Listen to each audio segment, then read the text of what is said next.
Chapter 9. Lonely Roads.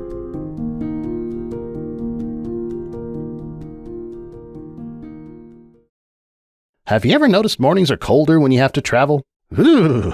Sunburst asked, pulling his legs in a little tighter to try to keep warm. It does seem that way sometimes, now that you mention it, Starlight said quietly. It's humid today, too. We'll probably have more rain later. Sunburst doubted she was wrong. The sky was smothered in muddled, soupy clouds, heavy and gray with damp that seemed to filter invisibly down and drench every surface with tickling moisture. He rubbed it out of his beard for the 4th time, frowning as he realized he had left a little mud behind instead. Starlight helpfully floated a napkin over and dried away the spots of dirt and dew. Her mane was frizzy with the humidity, and she poked at it listlessly as she sat waiting for the train with him. Finally, she took a breath and asked the question she had been stumbling over all morning. What do you think will happen now? Sunburst shook his head. I don't know. Starlight turned away and stared down at the empty tracks. I'm sorry.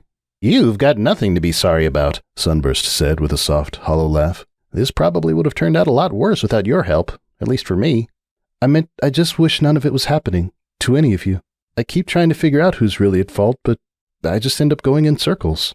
I probably shouldn't even try. Sunburst sighed. I'm not sure if there are any answers, but it's up to Carrot and Cupcake now. That's not fair, Starlight countered. Pumpkin is your daughter too, Sunburst. You have a right to be a part of this. You always did. Cupcake shouldn't have made you feel like you needed to disappear from the country just to protect her. Cupcake saw it differently, and she made a decent point. It was protecting Pumpkin too. From this. Besides, who was I to try to have a part in anything? Just a stallion looking for a good time one night, not exactly the sort of pony you want around your daughter. He let out a long sigh and hung his head. Wet strands of mane fell free and dangled in front of his eyes. And she was right, wasn't she? As long as I stayed in the Empire, things were okay. Then I saw a chance to maybe get what I wanted, and I leapt for it. Now look where things have gotten. But it wasn't okay before. I mean, sure, things were peaceful. I might understand why Cupcake chose to handle things the way she did, but it was still wrong. Now she's finally taken the chance to be honest about all this. She and Carrot can be really open with each other again. This may be a disaster, but in a strange way, I think it's better that it happened. She let out a long breath, and it turned to mist in the cold around her, swirling around her face and mane for a few seconds, like tiny ghosts. Ponies can only hide from their past for so long. She turned to Sunburst and fixed him with a determined, questioning stare. But I want to know what you want. If you could make any outcome for this, what would it be? Any outcome? Sunburst asked. One where I didn't make my daughter's family fall apart, I suppose. One where everything could go back to normal. Where you're in self-imposed exile? Starlight pressed. If that's the way it has to be. I don't believe you, Starlight said, shaking her head. I don't think you really want that. It's not about what I want, Starlight. It's about what's right. Somewhere in the south, a low, long howl of a whistle sounded, worming through the valley and echoing off the mountains before sinking down into the silent grass. Sunburst unconsciously pricked up his ears, but he couldn't hear any other sign of the approaching train. It was still too far away. Then he heard Starlight's strained, shaking breathing, and when he looked over, he saw that her face was scrunched up in grief, her eyes closed and pressing out a few bright tears. Starlight? There's nothing right about pretending you don't matter, she said, her breath catching as she tried to keep her voice steady. Sunburst stared at her, at a loss for words. She didn't look up at him. Slowly, and with a few hesitating pauses, he reached out and wrapped his foreleg around her shoulders, pulling her close as he felt the first distant rumbling of the train in the ground below.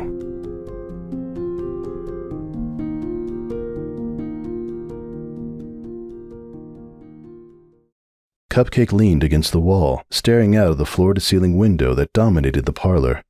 The sun had risen more than 2 hours ago, but it had only been visible for a few minutes while it lingered in the sickly, choking fog between the horizon and the overcast sky.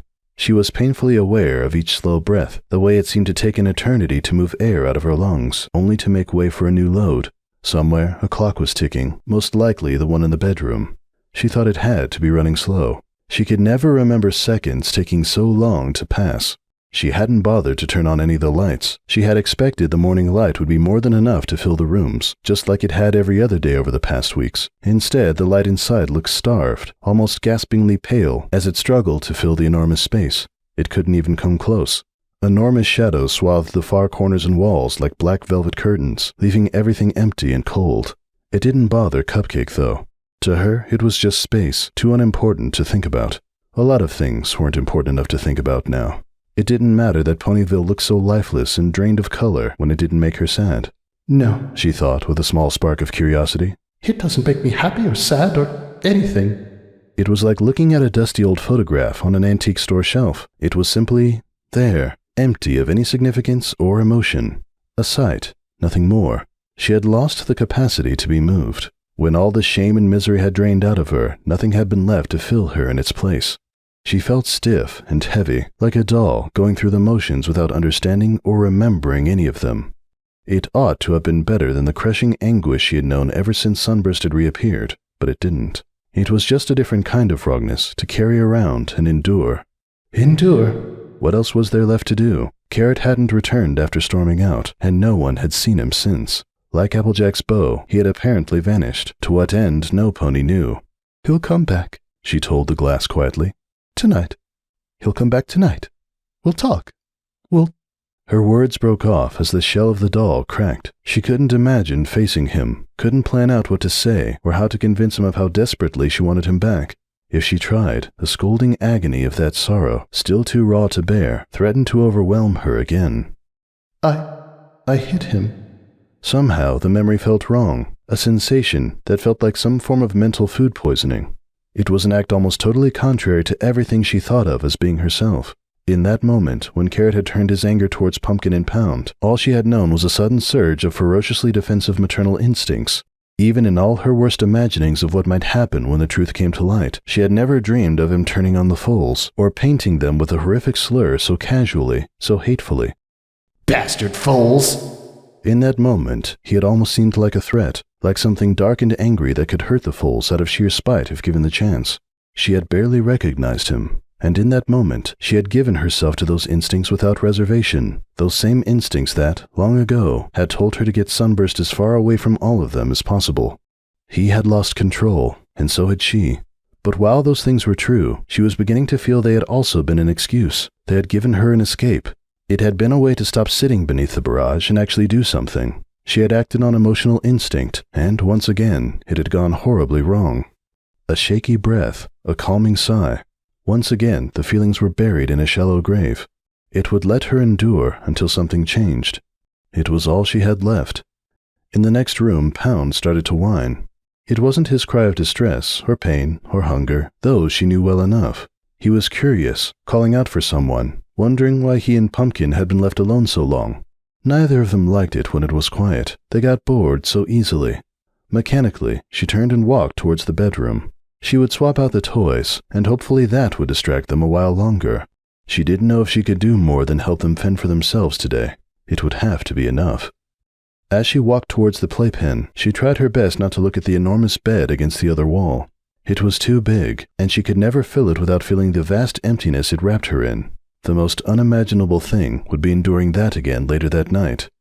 He'll come back. Tonight. He'll be back tonight. And what if he isn't? Pumpkin Cake looked up at her, eyes wide, and a puzzled frown holding her mouth just a little open. It was almost like she was the one asking what they would do if Carrot didn't come home. Cupcake slumped down on the other side of the mesh of the playpen, resting her forehead against the flimsy wall. I don't know, sweetie. I don't know.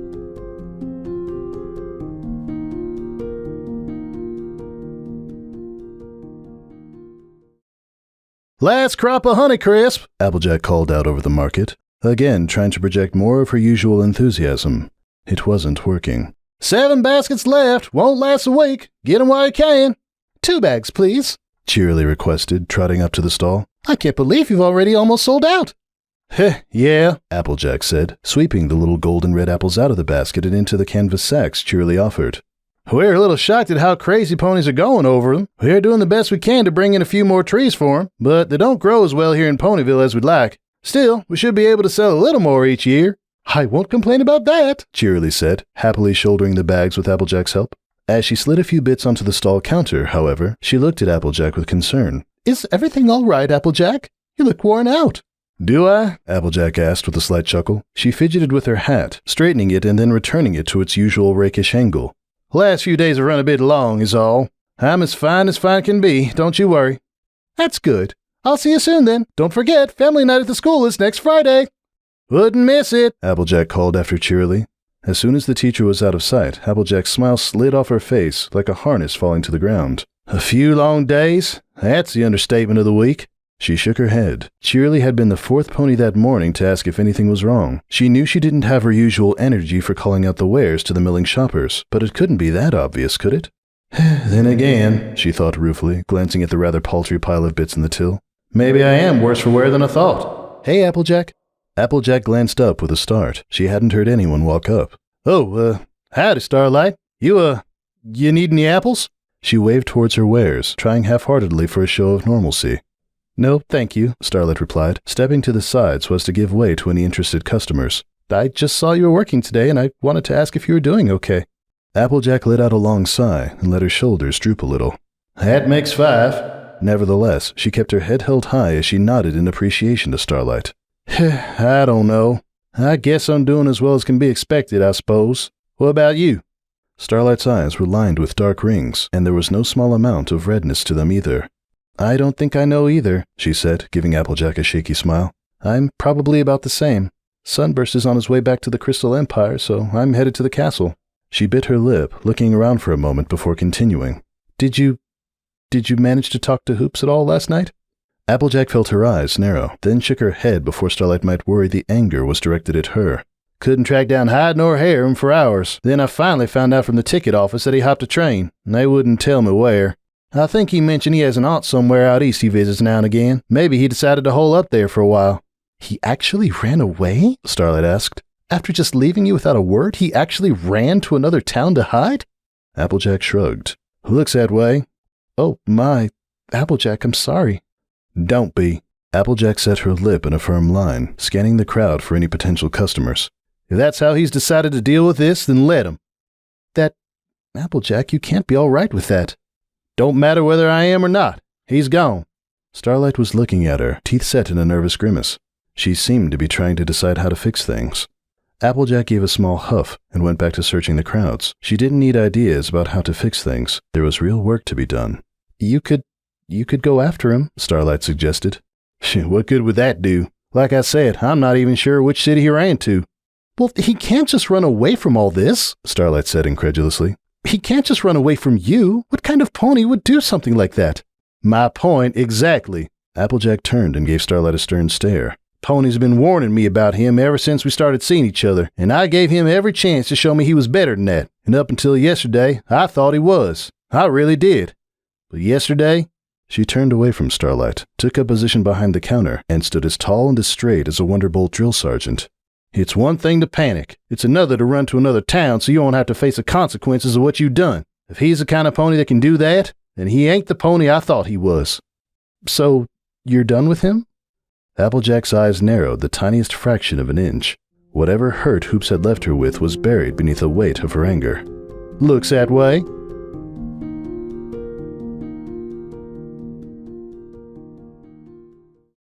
Hoops swung himself off the couch and walked into the kitchen for the 10th time that hour. To vary the routine a little, he went straight back to the couch instead of making a circuit around his aunt's bedroom. Unfortunately, with nowhere else to go, it just cut his restless roving short. He ground his teeth in frustration and sat down on the couch again. He scooted over, trying to find a spot on the cushions that hadn't been pressed as flat as pancakes. Failing that, he prodded the thin fabric, not even knowing what he was trying to accomplish. Even that was futile.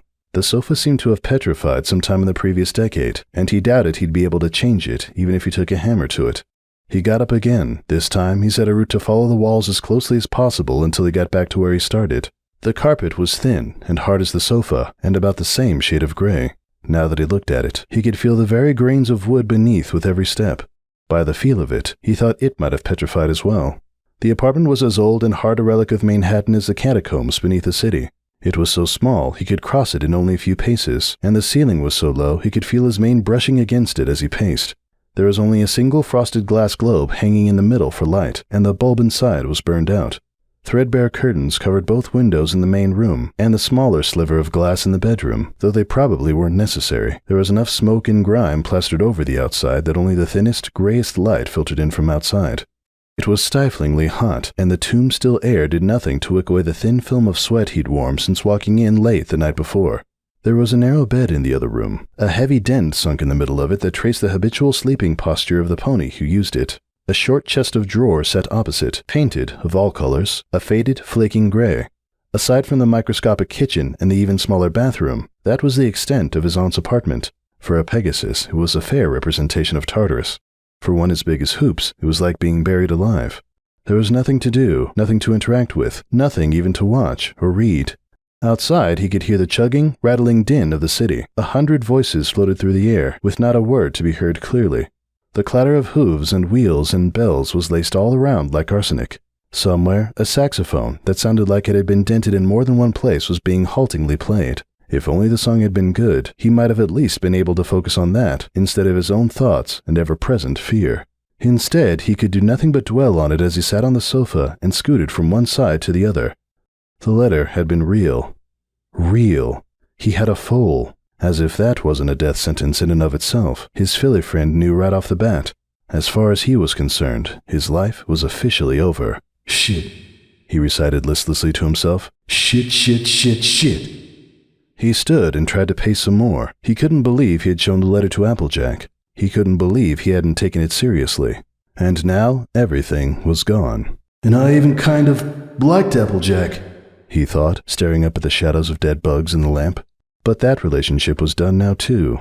If there was one thing he knew, it was that there weren't many things fillies ran from faster than a stallion with a foal dragging him down. Not that I'll have time for that after this anyway. Glancing around the apartment, he realized this might be the best he could expect from his life from now on. It wouldn't be long before the mayor's lawyers tracked him here, after all. After that, there would probably be at least a few rounds in court, if half of what he had heard about situations like his were true. He would be saddled for all the costs for that, and afterwards, most of whatever he earned would go into full support. I'll be lucky to have a bit to my name ever again. His days of trying to get into the professional leagues were over, that was certain. He'd need to work full-time, and even overtime at the factory, just to make enough for food after what the kid would take from him. The whirlwind of probable outcomes filled him with a hot wave of despair. It's not fair! He screamed inside, struggling to keep from punching the couch until it broke in half. It's not my fault. I don't have anything to do with this. How was I supposed to know she'd get pregnant? It's her fault, not mine. Stupid bitch shouldn't have pulled me into a room if she didn't want to deal with foals. Oh, how could I be so stupid? He groaned, burying his face in his hooves. Belatedly, he realized he was getting a pounding headache. A few seconds later, a key scratched in the lock of the door. By the time the door creaked open, he had leaned back into a casual sprawl.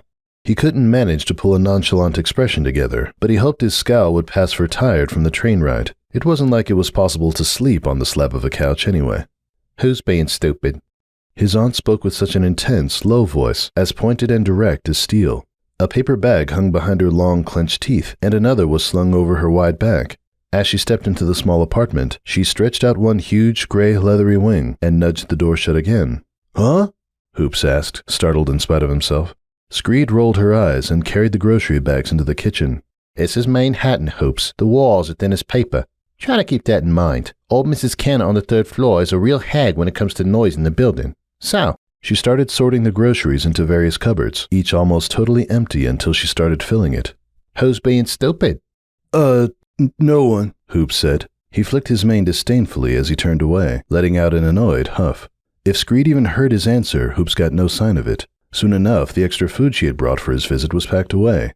Her hooves walked a well-worn track across the floor, and when Hoops looked up, she was staring down at him with a single dark eyebrow arched. He sighed and scooted to the other side of the couch, and without a word, she settled herself onto her haunches beside him.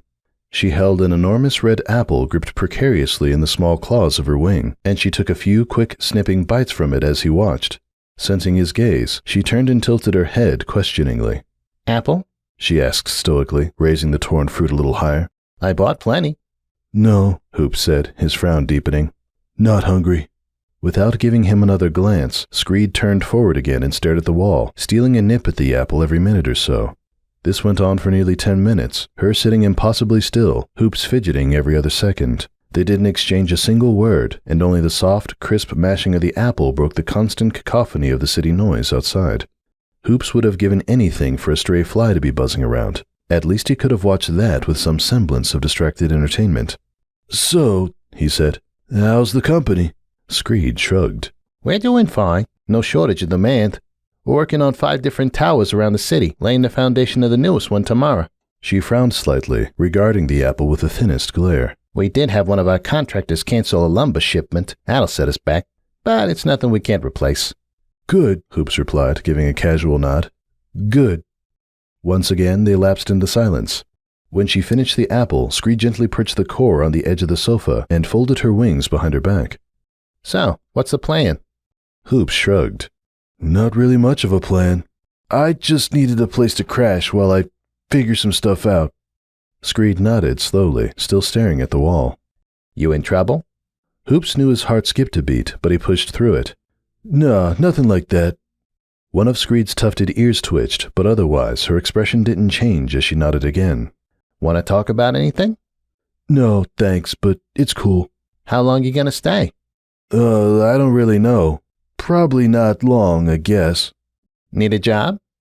Again, Hoops felt something constrict in his chest. He probably would, if things played out the way he was sure they would. He knew the hours Screed kept, and one thing was certain. He would never lack hours on the job. It was hours for sleep he was terrified he'd never have again. No, I got the factory. You know, back home. They know you're taking time off? No.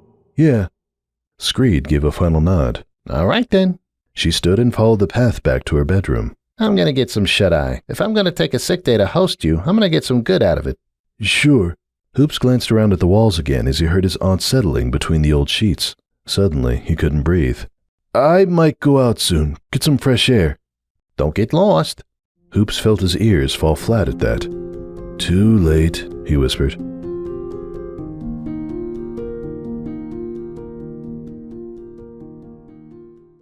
He could hear the washing dishes when he opened the doors to the suite. The water sounded like it was running full blast, and he could hear the occasional clangor of ceramic as she laid bowls and cups aside. By the rhythm, he knew almost without thinking that the twins had just finished their breakfast, and Cupcake was finishing the morning cleanup before they all settled into their routine for the day. With a dull pang, Carrot knew that routine would not be happening. He walked inside with mechanical, measured steps. He could feel the agony his legs were in, and there was a splitting pain in his head somewhere behind his burning eyes. He wasn't exactly sure of how long he had been gone, but if the twins had just had breakfast, he knew the number was easily in excess of 12 hours. Only one thing was important, though. He had been gone long enough to be too tired to fully recognize the pain. He could move, and the burning protest of his muscles was hazy and indistinct, almost background noise. Behind that, somewhere, was real pain. At long last, that too had faded to a point where he could ignore it. Cupcake heard him and turned from the sink. Her expression was a mixture of relief and apprehension that was hard to look at. "Carrot," she said, letting out a breath that sounded like it had been held for hours. A wavering line of a smile flickered across her face for just an instant, then vanished as a more sober, braced look took its place. You're back." Carrot stared at her for several seconds. For an instant, he didn't even recognize her, and he couldn't remember her name. It was like he was looking at a stranger who had suddenly happened across his path, and he spent a few moments trying to figure out just what exactly he was supposed to do. Then he gave a slow nod. Yeah. Cupcake looked like she wanted to say something else, but hesitated. She looked a little away from his eyes a moment later, as if she was checking to see if the door had shut properly behind him. But once again, her voice died. Carrot felt a flicker of annoyance flare up that he didn't have the energy to sustain. He turned away from her and walked to the windows overlooking Ponyville. Now that he wasn't looking at her, she seemed to gain a little more confidence. Where were you? There was no accusation in her voice. In fact, by the mincing tone, it sounded as if she expected to be accused of something the minute she broke the spell of silence and drew attention to herself. Nowhere, Carrot said, his voice listless and quiet. Everywhere? I don't really know. You were gone all night, Cupcake said. She didn't try to leave the kitchenette and approach him. I was worried. He didn't reply to that. What did she want? An explanation? An apology? The question was a little ridiculous. Where else could he have possibly gone except nowhere? There had been nowhere in Ponyville to go except this little stolen space, and last night he hadn't been able to stand being near it. Near her. The Sugarcube Corner was gone. There was no shelter to be had there. So he had drifted. He had shut down completely, then wandered in a stupor until his body couldn't handle it anymore. He had vague memories of it getting dark, of the road rising and falling as he followed it thoughtlessly, refusing to think about what had happened. He had simply exerted himself, waiting for something to change. He supposed eventually he must have slept, though he couldn't really remember lying down anywhere or getting up afterwards. Carrot? It was after he had finally managed to shut down, a few hours into the empty wandering, that he had finally started to look at what had happened. He couldn't approach it, but he could look at it from a distance, almost clinically, looking for some flaw in the story that would make it all out to be some kind of mistake. After that, he'd had ample time to replay the conversation 100 times over, memorizing every detail, every word Cupcake had said, that turned the illusion of his comfortable, full life to ash. Each time, he'd looked a little closer, piecing it together with little clues or suspicions he could remember from the past. Every repetition was like cutting a little more into a paper cut, slicing just a hair deeper, the pain becoming almost familiar and routine. He could stand it that way, and finally, he had grown numb to every aspect of the memories. He could replay them now without stumbling to the side of the road and bawling like a trampled fool. He could accept that what he had heard was the truth. Pumpkin and Pound were not his children. There was a strange, hateful comfort in that, he realized. Any guilt he had ever felt over being irritated with them when they cried an entire night through, that wasn't his fault. Any errant wish he'd had to live a quieter life again, free of the burdens of parenthood, that was only one of many seedling suspicions of what he ought to have seen all along. He was a dupe, a host to a pair of parasites those cowbirds of a Pegasus and Unicorn had left in his nest. All the relief he had felt at Cupcake's pregnancy, his elation at having finally given her what she wanted, was all a sham. Oh, she got what she wanted all right. She just didn't need me. Probably never did. A wailing, desperate voice in Carrot's head was still trying to protest that not all of that was true. Cupcake had said she still loved him, hadn't she? Even sitting next to that unicorn, with the wealth and power of an empire at his beck and call, she had said it. That had to amount to something. That's just her trying to save face, he thought bitterly. If she could have gotten it without getting caught, you can bet I'd be out on the street somewhere, none the wiser. She just doesn't want all of Ponyville to know the truth. Somehow, his argument only made Carrot hate himself even more. During the night, he had dismissed it as his jumbled emotions hitting him every way they could and trudged on. Eventually, he had looked up and been startled to realize that not only had the sun come up at some point, but his steps had led him back to the castle. Well, I suppose I needed to come home sooner or later, he thought. But then a cold weight had settled onto his heart, breaking through the stupor he had managed to lose himself in. Is it still home? Carrot couldn't answer the question, and that alone filled him with dread. Behind him, Cupcake was stacking dishes again, or rearranging them to keep herself busy. She couldn't think of anything else to say, it seemed. She was just waiting, the way she had probably been waiting all through the previous day and night. And what else is there to say? Only what he had come back to say. I need to go, Carrot said. The sound of the dishes stopped. Silence was his only answer. Carrot turned and looked at her, standing there in the dim kitchenette, wearing an apron he had bought for her years ago and holding a damp, gray towel on one hoof. She looked at him as if he were pointing a loaded bow at her. I need... He broke off. The words. Where were the words he had known he was going to say? It was hard to think straight. His emotions may be dulled, but it made it equally hard to hold on to his thoughts. Are you leaving me? He blinked and brought her a little more clearly into focus. The question was an important one. He himself wanted to know the answer to that, but when he tried to think of the answer, of what he felt when he looked at his wife standing across the room, it slipped away from him, just like his words. Trying to decide what he felt about her was like watching two puddles of oil and vinegar try to mix. Two warring antipodal emotions were pushing fluidly against each other, each trying to subsume the other. But ultimately they were kept separate by a barrier as clear, slippery, and impenetrable as diamond. He felt suddenly sick and looked away. I don't know. Something inside him roiled at the ambiguous answer. He felt a wave of misery and hatred, and distantly, he knew it had nothing to do with Cupcake. It died away after only a moment, though, replaced by a cool, calm sense of resigned righteousness. It gave him just enough composure to speak. I'm going home, to Manhattan. I need to think. He fell silent and waited for her answer. He had wondered what she would say from the moment he decided what he would do next. Would she beg him to stay, apologize and try to explain more, or would she just demand an answer then and there? Would she even ask for an answer, or inform him that she was the one who would be leaving? He had wandered a few hours more just to prepare for any answers he could imagine her giving. Once again, she didn't say anything.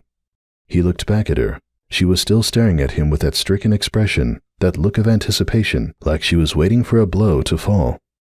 Then she seemed to pull into herself somehow. A wall went up somewhere, covering up her vulnerability. He thought he could almost see anger. When she spoke, however, it was only an exhausted sadness. Okay. Carrot nodded. Almost without thinking, he started walking again, this time towards the door. Neither of them said anything else. After all, he thought numbly, what else is there to say? As he stepped into the hallway that would take him out of their borrowed home, and shortly after out of Ponyville, she asked him one final question. Do you want to say goodbye to Pumpkin and Pound? His steps paused only for a heartbeat, then they carried him out the door. No.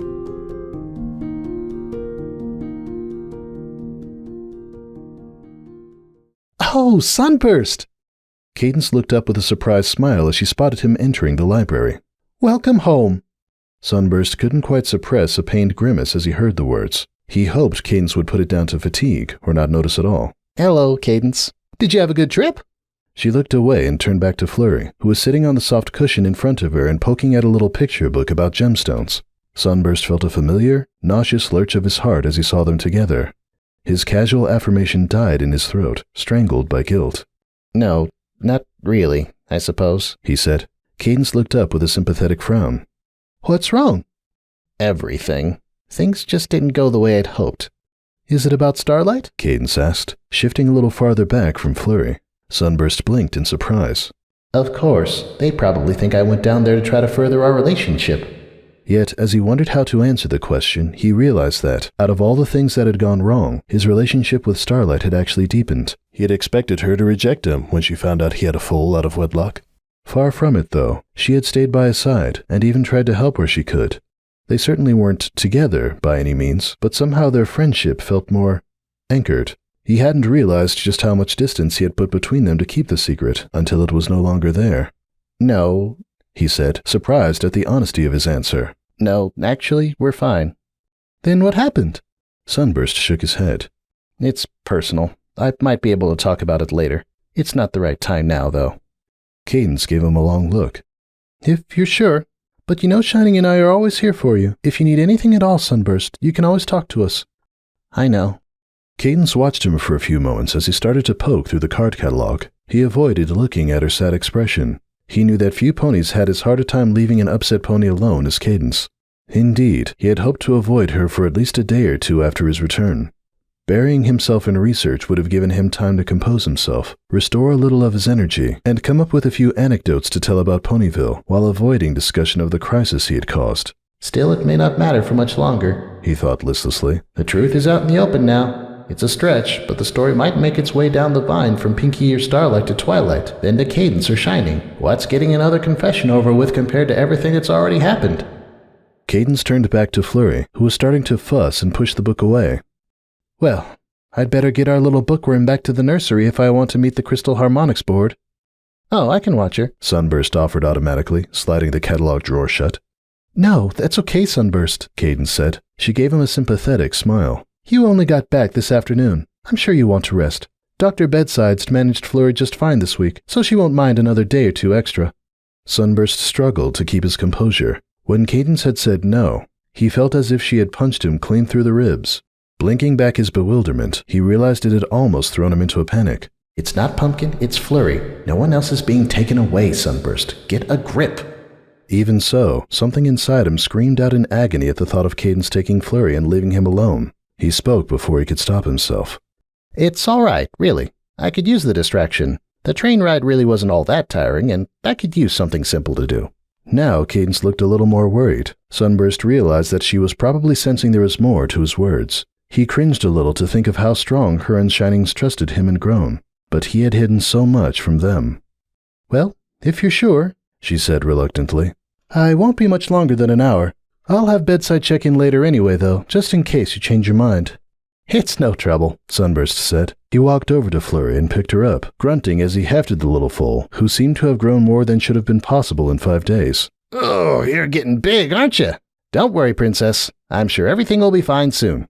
Cadence nodded, and with a last questioning look back as she left, she shut the large library doors behind her. Only then did Sunburst let his tired smile crumble. He sank back to the couch, pushing Flurry's forgotten book aside as he held her close. Oh, Flurry, he mused aloud. What are we going to do now? She made a small, questioning noise as she looked up at him. He couldn't help but give a sad chuckle in answer. You got that right. Starlight promised to keep me updated on everything she could, but what can any of us do at this point? He bounced her lightly, earning a few delighted giggles as she clung tighter to him. He could only stare blankly at the far wall, though. He was lost in his thoughts. If Carrot doesn't return, I can't imagine Cupcake will ever want to see me again. Not that she did anyway. Can't really blame her there. But if everything falls apart, I might never see Pumpkin again. He fought down the sudden sob that tried to burst from his throat. And if Carrot does come back, why would he or Cupcake trust me to be around? They won't want to be reminded of what happened. They'll want to go back to the way things were. And I'll never see Pumpkin that way either. Another questioning noise from Flurry. He wondered if she could sense his strength breaking down inside him. She was startlingly astute sometimes. That's a nice thought, Flurry, but I just don't see it working out that way. He let out a long sigh, then looked down at her. She had started to grow into those large, bright, questioning eyes, and her curly mane had gotten longer and fuller over the past few months. She was a beautiful foal, but she wasn't his. Is that what I've been doing? He asked her quietly. Something dark and miserable was lurking in the back of his thoughts, and it was now rising with dread certainty, giving voice to doubts he had never once allowed himself to examine. He'd always feared that if he did, he would lose this last lonely refuge he had carved out for himself, here in the narrow confines of the frozen north. Does keeping an eye on you make up for never seeing my own daughter? Does it make anything right? He bent his head down, clenching his eyes and teeth against the cries that threatened to roar out of him and drag him into the emptiness of despair. Are you the closest I'll ever have, Flurry? She vocalized something that sounded like dissent. It was almost like she was trying to tell him not to cry. If only such small comfort could have given him peace like it used to. Now, however, Sunburst knew what he was. An outsider, allowed to share a little happiness with a family that would never really be his, giving love meant for another. And all because of the ongoing onslaught of his mistakes. He held Flurry close, shoulders shaking with silent, racking sobs, in the empty depths of the castle.